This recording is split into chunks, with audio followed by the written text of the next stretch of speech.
Hey everyone, yet again I'm asking for your support for the racechoice.com sponsor contest. If you've seen a few of my previous videos, you've seen me pitching to help me out in the racechoice.com sponsor contest, as I mentioned. I'm going to keep doing it until the contest is over because I want to try to actually win something for once, and sponsorship would go a very long way with this. All you have to do is go to racechoice.com if you're going to make an order for, well, it's the perfect time of year. Get yourself some safety equipment. Belts, gloves, helmets, suits, window nets, anything you can think of. Racechoice has it all. Parts, accessories, even off-road parts. They have everything there. And you know how I feel if you've seen my videos and heard me talk about it before. I don't like sponsorship contests because I think it's a way for people to use people like me and maybe you to try to get free advertising, but this is different. They made it so that anybody who supports me can get 5% off their entire order by using the code SupportGleason at checkout for 5% off their entire order. It helps me, it helps you, and it helps a Connecticut-based business, as I've mentioned before. Go to racechoice.com and get yourself 5% off by using my code, SupportGleason, and that will help me out in the contest greatly. Thank you, and enjoy the video. Hi, everyone. Welcome back. Today, I think it's time. I think I owe every single one of you an apology.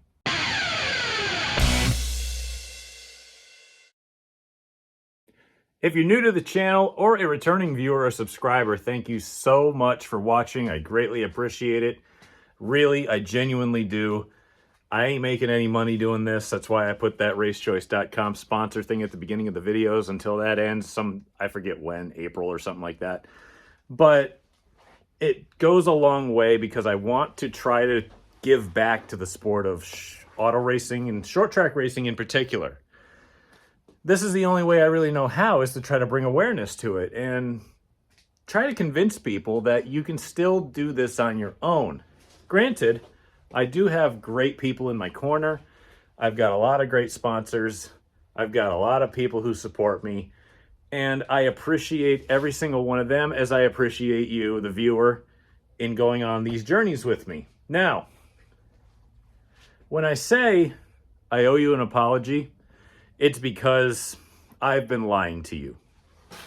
Every single one of you I've been lying to. If you've seen the last few videos of mine,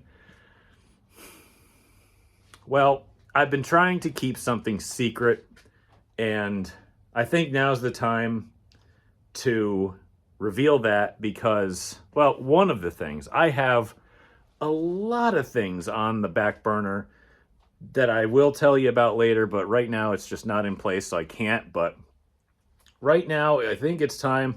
We're only about 2 weeks, I think, away from racing, and I think it's time because you're gonna know the second I unload my car what I'm doing. That. I built that on the channel and said that it was for a hot rod. I didn't lie about that. What I did lie about was using it. It's a built motor.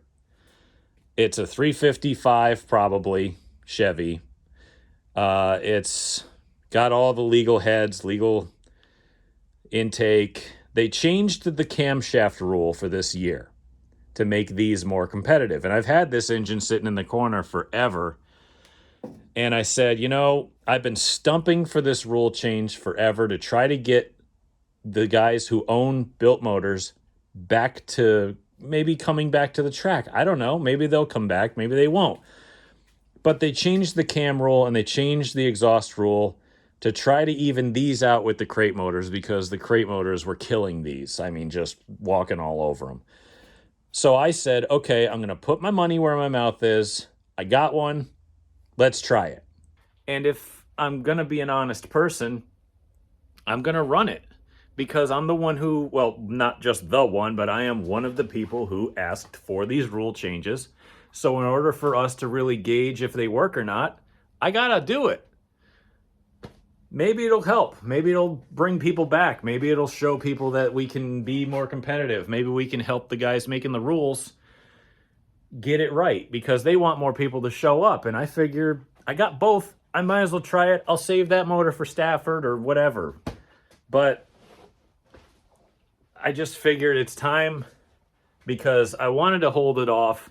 I wanted to keep it secret that I was going to do this for as long as humanly possible, because I didn't want to give it away and give people enough time to jump the bandwagon. But I don't know if they're really going to, because, you know, the crates got an extra boost. They got a 4-barrel carb. So it's worth it to see if it works. And I think it's the most honest thing for me to do if I'm the one looking for the rule change. So anyway, I got to get this thing broken in, right? I put a new cam and lifters in it. I didn't touch anything else. And I think the last time I raced this motor was 2017. And I know that it's been gone through by somebody, and I know that I think they went and they put new head gaskets in it to make sure that the compression was right. I could be completely wrong, but I know that this thing was rebuilt and it's been gone through a few times. So new cam, new lifters, let's give it a shot. So we got to get it broken in, and I'll show you what I got for that. In this pile of stuff, I have a Walgreens receipt, which I definitely don't buy oil from there. A buffing pad that I bought for, not my drink, $2.99. So I went to O'Reilly's. Oh, I need these for my security cameras. Good, they're AAA. And I bought 2 filters and 2 things of oil. I hope this receipt is, oh no. Okay, good. I need to hold on to that. Tax season's coming. Well, next year's. So I bought oil. I bought Rotella T4 1540 diesel truck oil, right? And I got me some. I paid a little extra. Lucas TB Zinc Plus. It's engine break-in oil additive. Pour this in there. Get the thing started up. Put some oil pressure to it. Run it for 20 minutes at 2,000 variable, whatever it is, RPMs. And then let it cool off completely. Now, I also got a little tech tip for you guys if you're interested. I got some filters here. Now, I got good filters and unknown filters. I also got this, which is just Royal Purple motor oil. It should be all right. What I usually use is not that. I typically use Napa Full Synthetic, but that's just fine too. I used to run that in my mini stock. They're both pretty close. If you're looking for, like, if you got a crate motor or if you got a built motor, it's a Chevy 350, obviously. They're the most common engines in all of short track racing is a Chevy small block. So if you're looking for oil filters, there's 3 oil filters that you can run, okay? You got the 1060, which is what this one is, and this one. You got the 1069, which I think is just a hair shorter, or it might be taller. I can't remember which. And then you've got the is it a 7099 or a 7499? I'll have to look that up. I'll put the thing at the bottom of the screen when I finally figure it out. But that is a really short filter. And that is a lot of fun to use because it's only that big and it keeps it away from all the stuff. But if you go to O'Reilly's, they got MicroGuard filters, and they have literally the same part number, but this is like $5 and this is like 14. So I used the 1060. I was going to use the filter that was on it to break it in, but we're not going to do that because who knows if there's contaminants in it. So we're going to slap that one on, and then once we get it broken in, we're going to drop the oil out of it after it's all cooled off after a few days, dump that in there with this filter, and be good to go. I know there's a lot of talking going on at the beginning of this video, but I figured I might as well come clean. I might as well tell you about what I'm doing. There's your tech tip, but we also have to put fluid in the transmission because there is no fluid. You saw me rebuild that in a previous video, If we started this car up and ran it with no fluid in the transmission, you'd probably kill your bearings, because it's going to be spinning the input shaft, and the input shaft is going to be spinning the cluster gear. So you need to have fluid in your transmission if you're even breaking in your motor. I'm waiting on filters, by the way. They should be coming in from Amazon tomorrow. But I got to get this thing finished up. I am also waiting for a fitting that's coming in tomorrow right here. This fitting actually cracked. I've never seen an AN fitting crack before, and it was cracked in like 7 different spots. It's crazy. Like, I've never seen that before. So I think we're good on gear. Actually, no, I do have to change the rear end. I'm not telling you what gear I'm running. I'm not telling you the cam specs. I'm not telling you what cylinder heads I have. I'm not telling you anything else other than the motor is legal, as I know.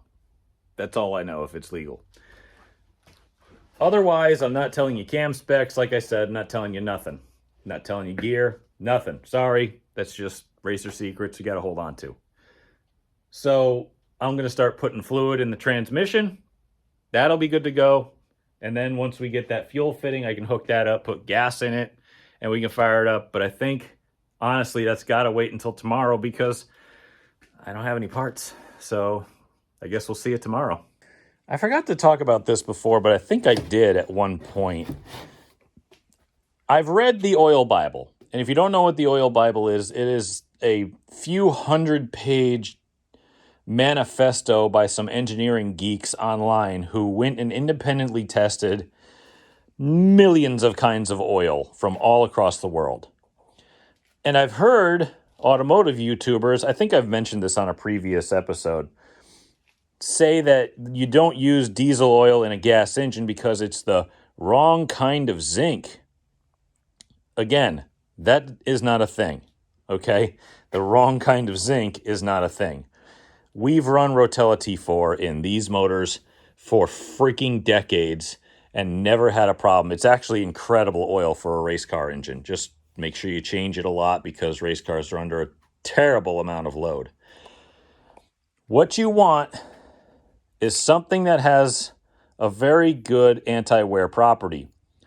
Now, these oils have a good amount of zinc in them. Zinc is an anti-wear property, or additive, to make it more slick, to make it more anti-wear, I guess. I don't know. So we would run them in here, not have an issue. The thing about synthetic oils, though, is they don't require nearly as much zinc, because the way that they're formulated, they have better anti-wear properties now. So you can just run it in an engine that might require zinc with a conventional oil, and it'll just be totally fine. I've run synthetic oil in my crate motor for its entire inception, and that's what General Motors tells you to run. They tell you to run 1550 full synthetic or something like that. It's never given me an issue. We've never wiped a cam. I guarantee you on a leak down test, that thing blows nothing. You know, it probably won't even register on a leak down, even though it's like 6 years old. You don't necessarily need zinc if you have good oil. Plus, a synthetic oil has it's so much better at thermal breakdown and handling heat so much better. I use synthetic gear oil because I used a conventional gear oil for a long time, and you'd run it and then you'd pour it out and dump it out of the transmission or the rear end, and it would be brown or black, and it would just be gross. And if it's in a gear, setup like a rear end or a transmission, it whips and it bubbles a lot. What synthetic oil does is it doesn't really whip or bubble or aerate as badly, and it can take heat way better, and it doesn't break down due to heat as badly as a conventional oil. Now, obviously, a conventional oil is much cheaper than a synthetic, but a synthetic is just better in every way. That's why I run it. Obviously, I am not an expert in any way. I've done tons of research. I've done tons of real world testing. That's what I've seen. Your results may vary. You might be fine with using conventional oils. There's nothing wrong with them, but I just get better results from a synthetic.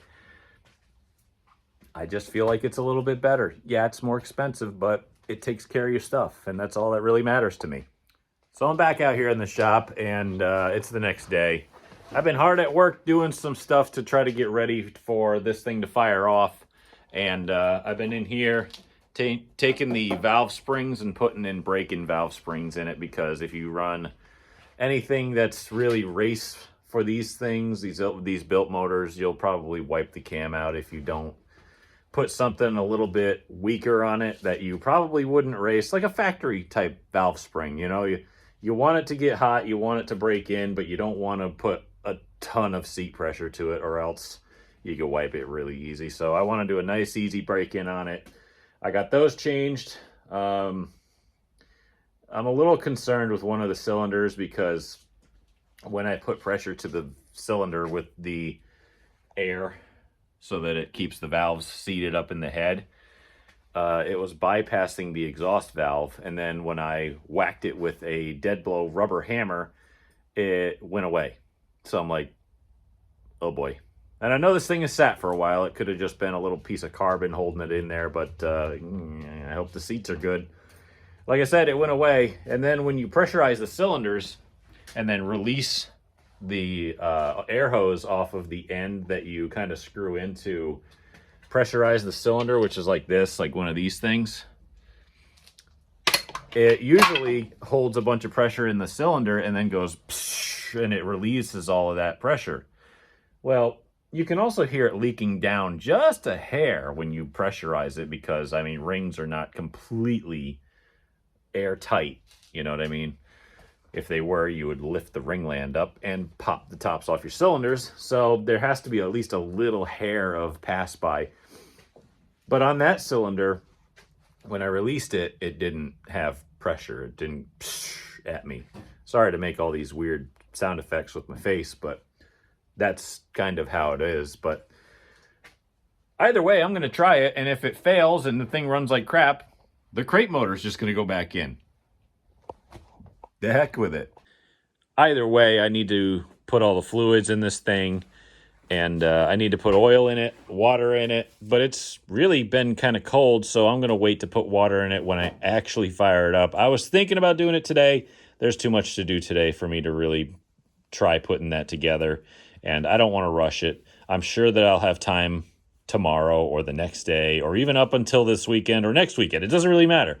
As long as the engine has time to get broken in, and if something happens, I have time to get the hell rid of it, we'll be okay. So fingers crossed there's no issue. Cylinder 5 is really the only thing that I'm really a little concerned about, but that might come around with just running it. I'll check pressures and we'll do a compression test. But the front dress is done. I got to rewire the fan because that's a new fan, new radiator. Again, nice boogery welds by me, but as long as it holds, who cares? Got the carb on. By the way, I got these fittings off of Amazon, and they're from this little brand called Evil Energy. They're like $15 or whatever, where Earl's Fittings and ARP or whatever. Whoever makes nice fittings are like $60 a fit, or how much are they now? I don't even remember. They're a lot now for regular fittings, but these are like $18 for Dash 8 fittings. And I'm like, you know what? They're at least worth a try. If they fail, I'll buy good ones. But I've had good luck with their press-on stuff before, like push lock fittings. Never really had an issue. Really dumb name, but they're available on Amazon for pretty cheap. I needed to put a right angle on it, and I needed it here today. So they got those to me, and they're pretty cheap. Like I said, hopefully it works. I'm going to dump a bunch of oil in this, pressurize it, because when you have new lifters in, you can, push them down because they're not filled up with oil yet. So you always want to pre-lube everything.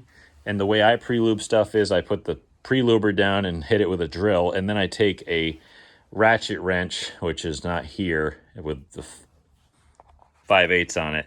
And I two-handed. I pre-lube and I roll the engine over by hand really slowly so that hopefully it gets all the lifters to fill up nice and properly. And I just let it go. I just pre-lube it for like 2 minutes. I don't care. As long as the drill's not hot and overheating and catching fire or nothing, you'll be fine. You can't hurt an engine by lubing it up. So I'm going to get to work. Got to fill up the transmission, make sure everything's tight, bolted down, and then I don't think I'm going to fire it today, but either way. I forgot to mention that pre-lubing it like that will also pump the lifters up so that you can adjust the valves. And I've read a lot of places where they're like, oh, you got to adjust the valves while hot. Well, not really possible when I'm trying to break a cam in.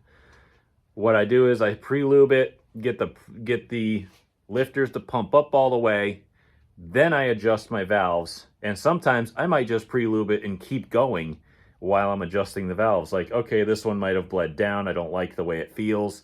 Pre-lube it again, pump the lifters up. Make sure that they're full of fluid when I adjust it. That way when it fires off, we got no problem with a lifter dropping or anything happening.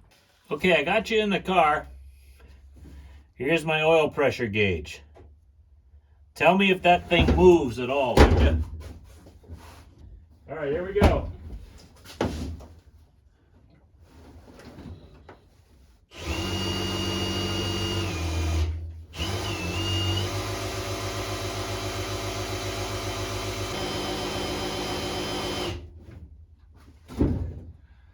I'm guessing we had pressure because I felt the lifter starting to pump up. Hopefully you guys tell me if it was or not. See, the reason I roll it over when I do it is when you push on these, you can feel the spring tension in the lifter.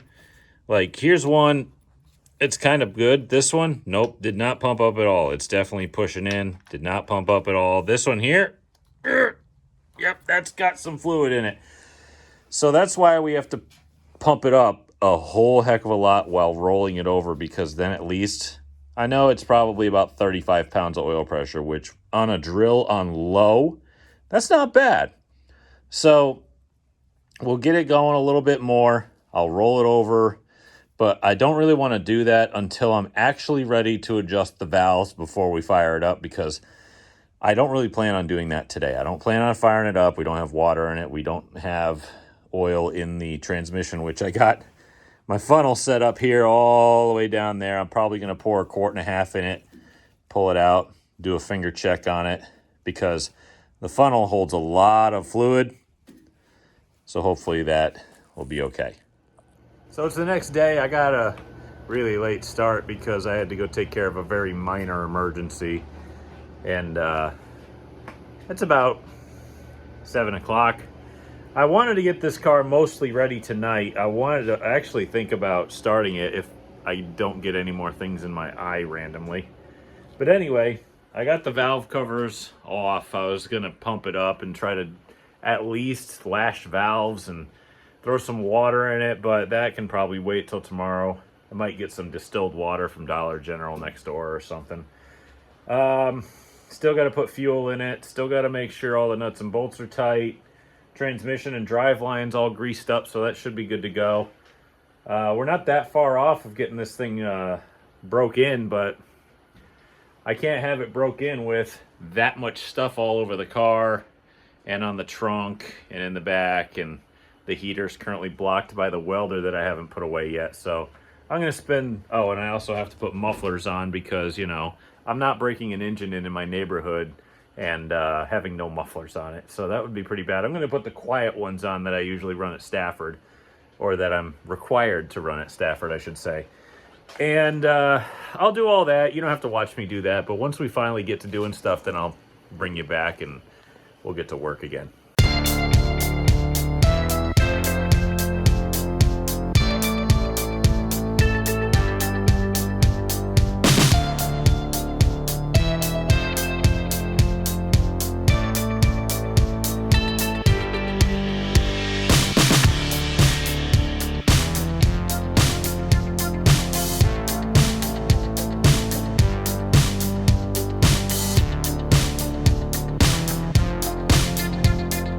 So I'm running into a very minor situation, what could be a minor situation with lashing the valves. Now, I do all my valves kind of different. Everybody has their own way of doing it.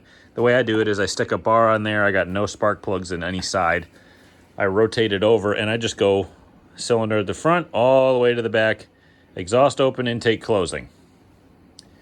If the exhaust is open, you do the intake. If the intake is closing, you do the exhaust. Move your way back. I don't do this weirdo pattern and move all over the place. It's do that and use your arm and roll it over.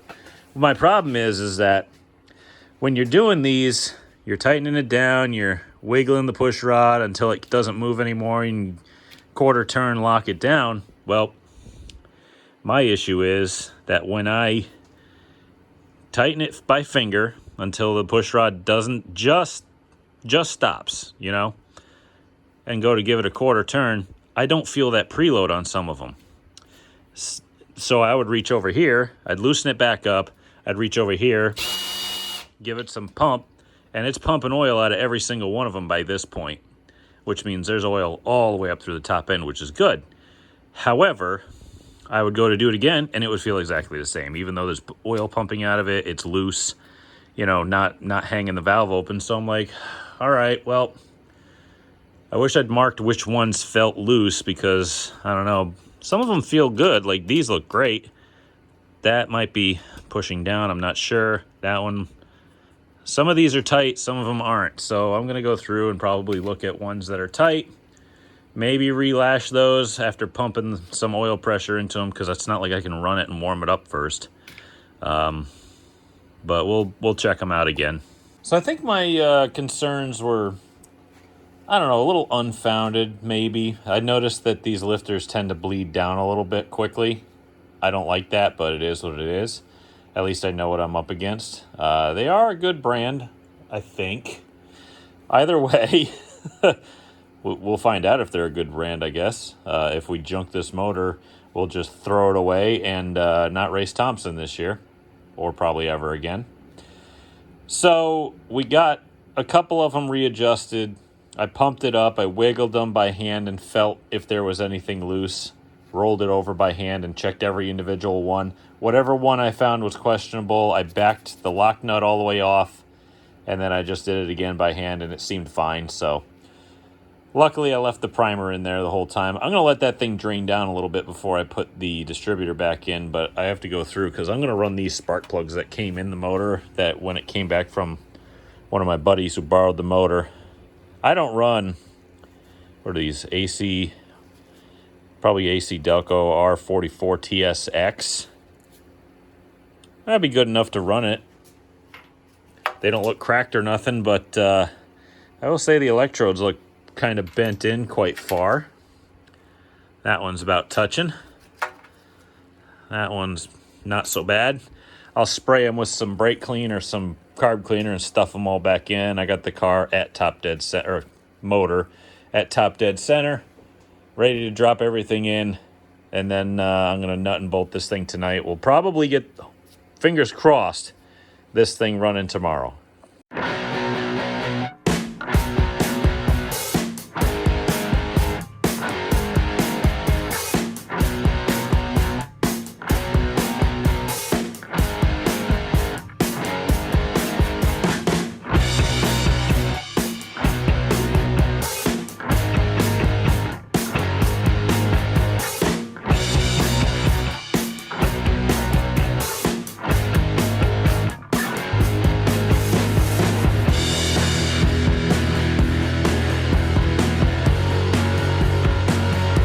Well, not bad for getting a little bit of a late start. Got all the wires run, distributors in. Hopefully I got the thing pointed right. I got it at top dead center because it was farting on my thumb when I was pulling it over with a bar. Which, by the way, I keep forgetting these. Whenever I start the car, it usually knocks the nut off.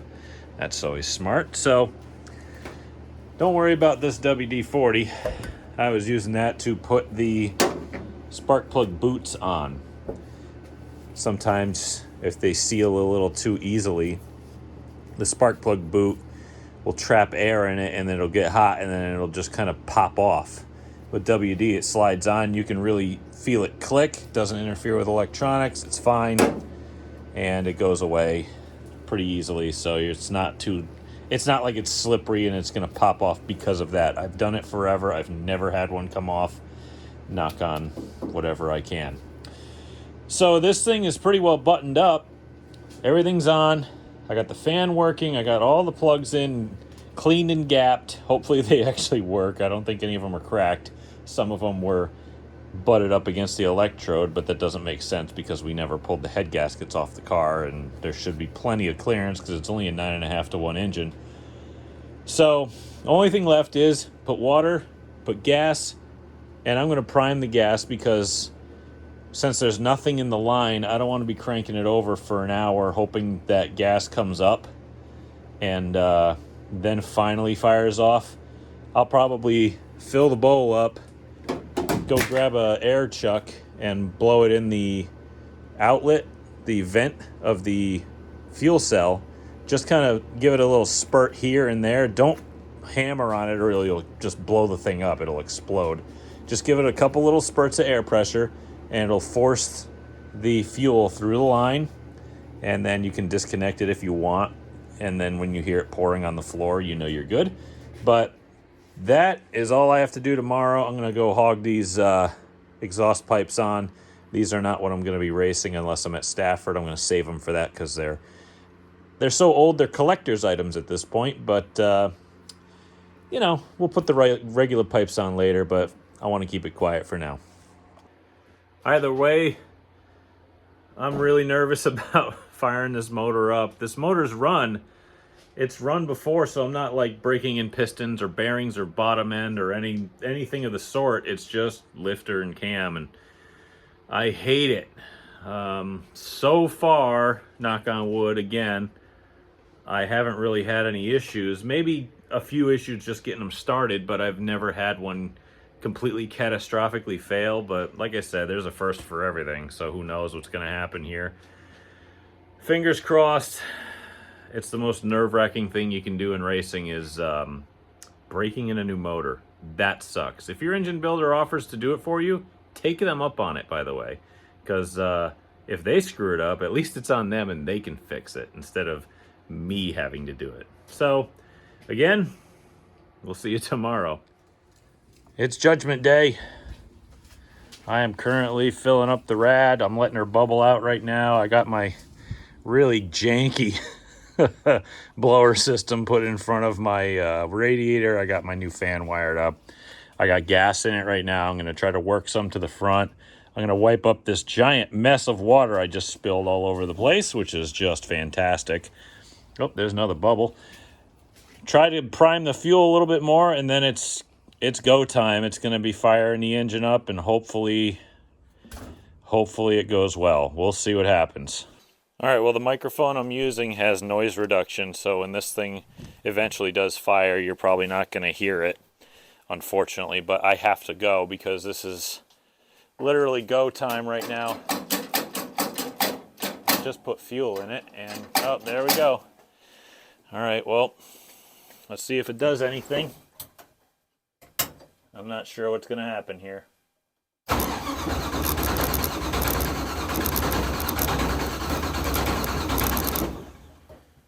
Apparently nothing. It's got 20 pounds of oil pressure already. All right, let's just make sure we got ignition set to that. Oh boy, this is not good. I don't like doing this stuff.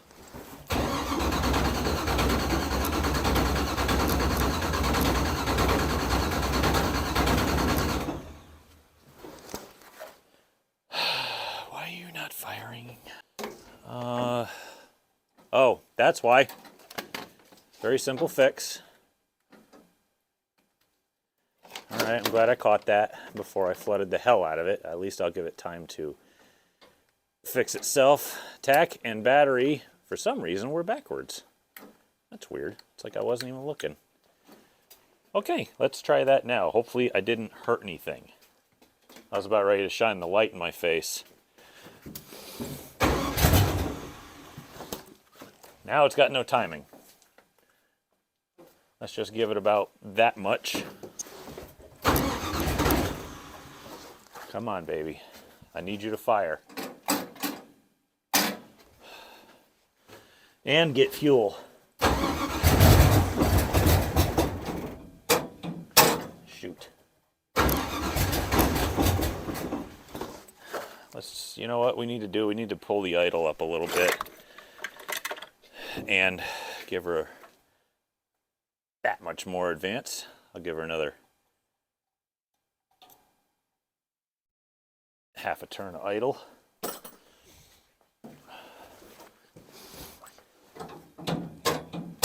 I think I probably ran out of fuel by now.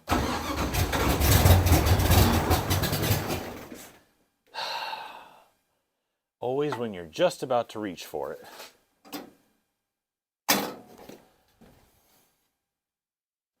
A little more timing.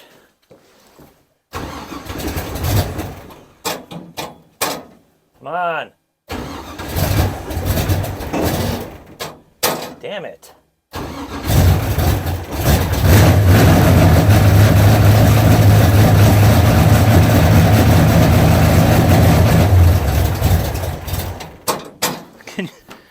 I'm about to hook up the trigger here because for some reason she just won't stay running. And I feel like I've got a lot of timing in this thing.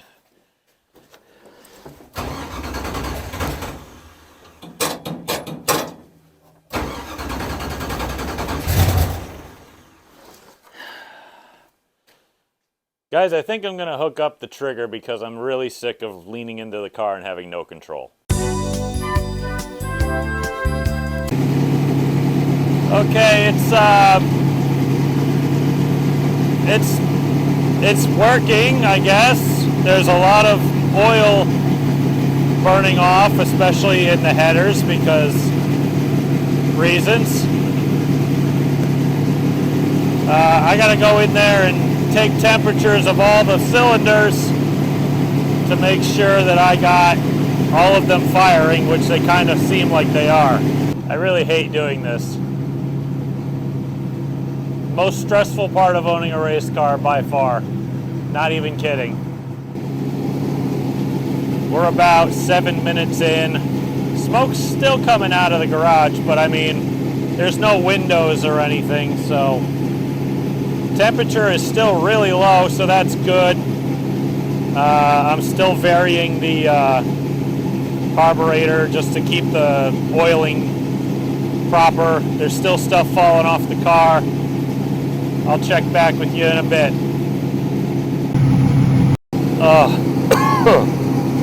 I keep going in there to check it, and it's just noxious fumes. 5 minutes to go. I got a weepy front main seal for some reason, even though that's a brand new gasket and everything's tight. I don't know what I'm going to do there. I'm going to see if I can clean the whole thing up when we're done, because it's dripping pretty good.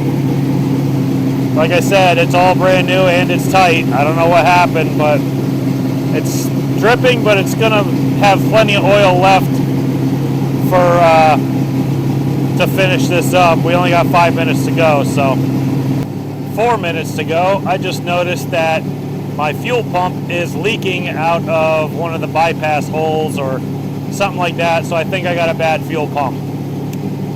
Oh well, it was long suffering, and it was probably time to buy a new one anyway, but we still got a little more than 3 minutes to go.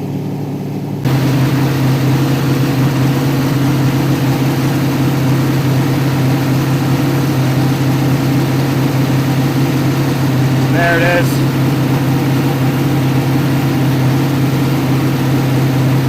All right, that's it.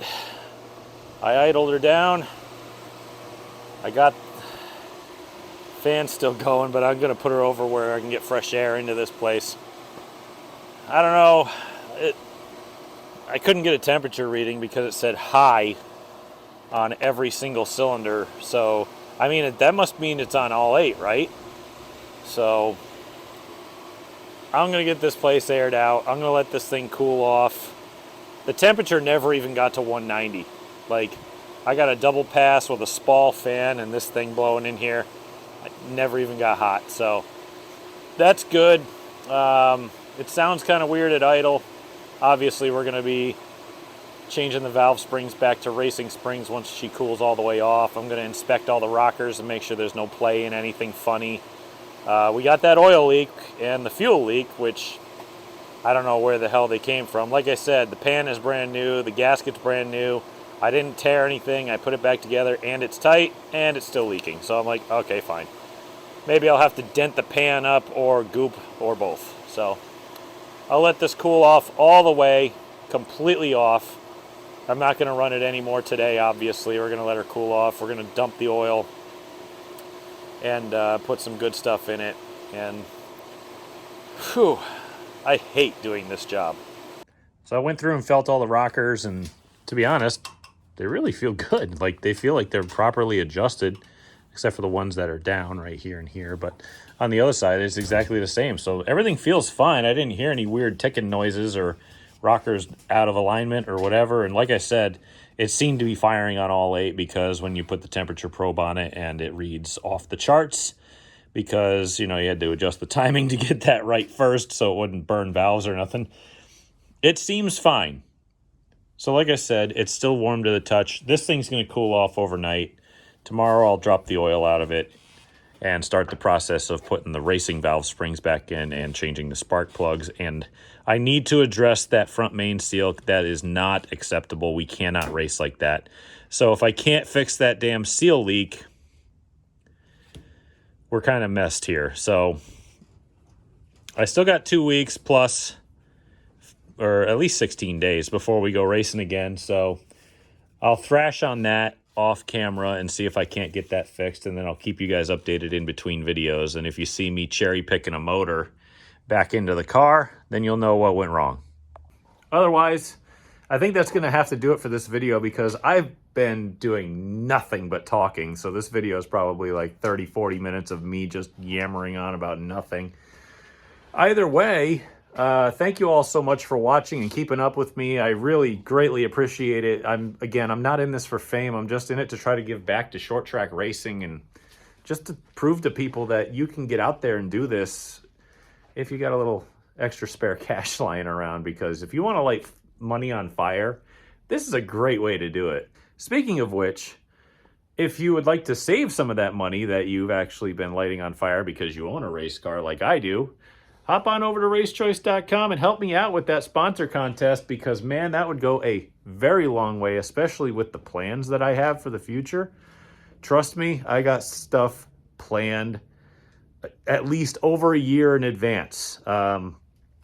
I have very big plans for my racing career in the future, and I've got really great people coming along with me for that ride. And I'd really like you to patronize those businesses. And these people have been really great to me, and I just want to be good to them back.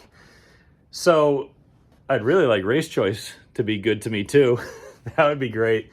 But, I mean, I just ordered a fuel pump off racechoice.com. I used my own code. I got 5% off. It was like $10 I got off of that order, so it's pretty awesome. It does work. If you go to racechoice.com and use my promo code SupportGleason in checkout, it took me a couple of pages to get to that point, but you will get it. Don't put your order through. Go to hit that button, apply code, and put my name, Support Gleason, in there. Again, I'm not going to spend your time pitching this to you constantly, but we're getting there. And I appreciate you all coming along for the ride with me. And tell your friends if you think that they'd be interested in watching some short track racing content and car content in general, because it's not all going to be racing all the time forever. I will put some other stuff on this channel eventually. Subscribe if you haven't already. It does help me a ton, and especially with Google. I'm trying to get over the 1,000 mark because I really want them to start helping me with tires. That would be awesome. I was going to show you one, but I missed. Anyway, thank you all for watching. I greatly appreciate it, and until next time.